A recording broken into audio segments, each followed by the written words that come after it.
Velkommen i Agenthulen. Ja, velkommen. Endnu en dag. Og endnu noget super uhemmeligt.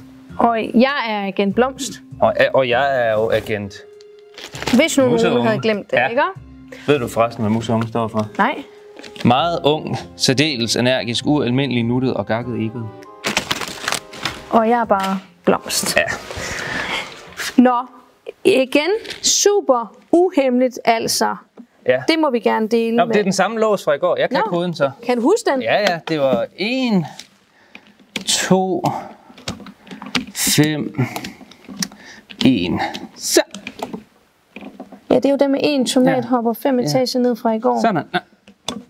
Men ved du at der er jo en konvolut i dag igen. Det kan jo godt være. Det kan jo være, det er en ny kode. Det er det. Andens kylottesteg er på 4-længede godsekspeditioner.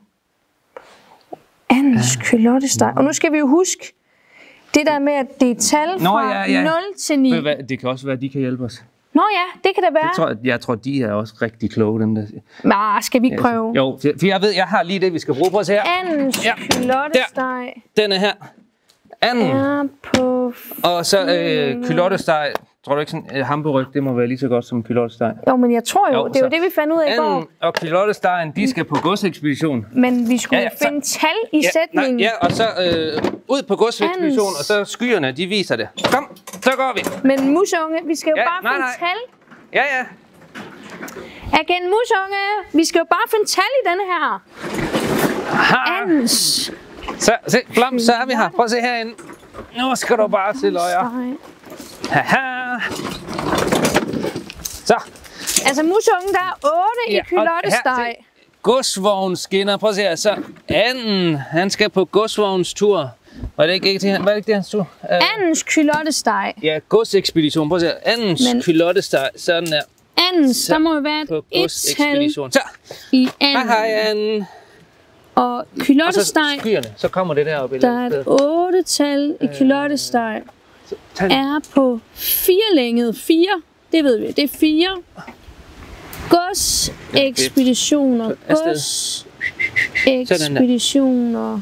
Så. Der er et 6-tal i godsekspeditioner jo. Jeg kan altså ikke se nogen tal. Og der er også et 10-tal, men vi må ikke have et 10-tal jo. Hallo, du er på godsekspedition, så. Andens. Det er som om en af tallene ikke er rigtige. Andens. Jamen, det er et tal. Anden er der. Anden. Kan det være noget andet end 1? Anden. Den er på godsekspedition. Anden. Anden. Altså anden. Anden, det er jo nummer 2. Ja. Anden. For der er 2 stykker hamburg jo. Se du her. Se her. Det var det her. Så kom den alligevel. Ja, så kom den. Det er det. Tallene er jo i sætningen. Se her, hvad det er i dag. Jonas. Det er jo Jonas. Jonas blev bange, men Gud var med. Det er simpelthen en fortælling om Jonas i dag. Skal vi så ikke høre, hvad den handler om? Det synes jeg. Ja.